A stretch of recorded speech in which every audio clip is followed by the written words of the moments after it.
since I became aware that there's not two things, it's pretty ordinary now. it's I'm not having these giant spiritual experiences. You know what I mean? It's like, okay, well, I'm upset and now I'm crying, and but underneath that, but what I am is what I am. And God, I hate trying to explain this stuff.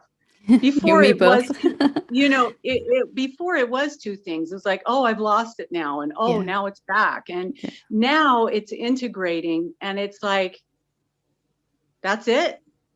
I mean, Mm. some days it's kind of like that. It's like, that's it. And but it's also incredible. it's it's such a paradox, right? It's It's very ordinary, normal, but it's very normal and amazing. ordinary, and at the same time, extraordinary, isn't it? And amazing. Yes, because I'm going through a divorce right now with this crazy husband. And I mean, this kind of stuff I would have had stories about and just been, um, you know, unbearable talking to all my friends in AA about my horrible ex, and the story. And and that's the other thing too. I listen to people talk about these energy surges and all this stuff, and I haven't really had that. And it occurred to me the other day, I've been in AA for 27 years, and I've actually been doing what you're supposed to do in AA, and like take your inventory and all this stuff. And to me, it's very similar to, in a way, except for the fact that I'm God, um, The 12 which is step, a big, yeah, is it which slightly is a different? big difference. Yeah. You know what I mean? But at the same time, in AA, you're taught to surrender and turn your will and your life over. What else is there? Yeah. If you're turning your will and your life over, what else is there, right? And I've been doing that for all these years and taking my inventory and crying and very having full access to my feelings. So I wonder sometimes if I'm not having the energy surges or whatever, because I've just been doing this flowing of this emotion for a lot of years. And the difference now is that, I go to AA now and I go, these people all think they're their minds. That's, they're just trapped in their heads. And at first I was rejecting it, but now it's just kind of because it's stuff is integrating. I learned service in AA, so now I'm just there to, like, be a presence or whatever. um, but I don't know. I guess what I'm saying is it's just so ordinary in so many ways, and I haven't had any of these big spiritual blowout things, except for the fact that I've surrendered for 27 years and I've been taken care of. Yeah. So whatever that is, right? Something, I yeah. started to separate that and this, and it's all the same. Yeah. Like your question, is it true for me now? I'm using that now with my husband, and it occurred to me, this feels just like thy will, not mine, be done. I mean, basically. Yeah. And it's important to recognize that we can have, big flashy spiritual experiences. I've seen people have experiences where they couldn't stand up. They were just like on the floor in a heap of tears and laughing and crying and other things all at the same time. And you think, wow, they've really seen something there, like they're going to be, that's it now. And then the very next day, they're back with the same story that they had 5 minutes before.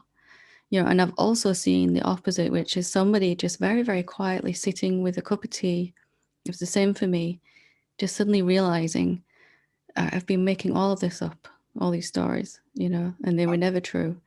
And it really taught me that the most profound realizations are often very quiet, and the most stable of awakened states is um, it looks very ordinary, it looks very normal.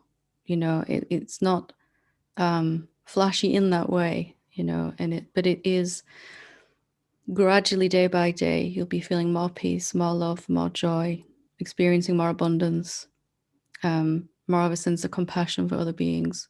That'll just be very gradually at first, and then faster and faster, just being more and more each day. And that's really what we're looking for as evidence of a deeply embodied awakening, from my perspective at least. You know, Yes, experiences come and go, don't they? Good, bad, and yeah. ugly, and heavenly and hellish. They'll come and go. It's really, This is what's happening. It just yeah. feels like I have some other people I talk to, and I say, how is everybody not seeing this? It's so obvious. What It's else the would I be? yeah. It's not obvious until it's obvious, though, is it? And that's why, Right, you know, we right. it seems extraordinarily real when I keep experiencing my stories, and I think those stories are truth. Then we're stuck there, aren't we, for quite some time, because it may not even occur to me to question, maybe this isn't reality that I'm experiencing. Maybe I'm experiencing a virtual reality. You know, it takes a while to kind of come to that conclusion, to even ask that question. And Well, it just took, this last year has been the most intense suffering I've ever experienced ever. So that's what did it. yeah. And the self just goes, you know what? I've had enough of that. I'm out of it. See ya. Yeah. Exactly. Yeah.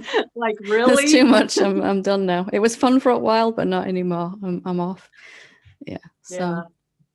yeah, Well, thank you. it's Thank you so it'll much just for be. everything you're doing. Oh, I'm you're very watching your welcome. subscribers go up, and that's really cool. Thank you. Yeah. It's just you know, a stable awakening is a very quiet, normal thing when it happens to you. You know, in a way, in a strange way, isn't it? It's just, Yeah, and more, it's not surprising either. It's more and more it settles into, well, I've always been this. You right. know, I've always been this. So it's not the shock of it, and everything wears off after a while, and you just kind of, this is what everyone is, and they'll see it when they're ready to see it, and it's okay. Wherever they're at is where they need to be at any Yeah. particular moment. And yeah, wonderful.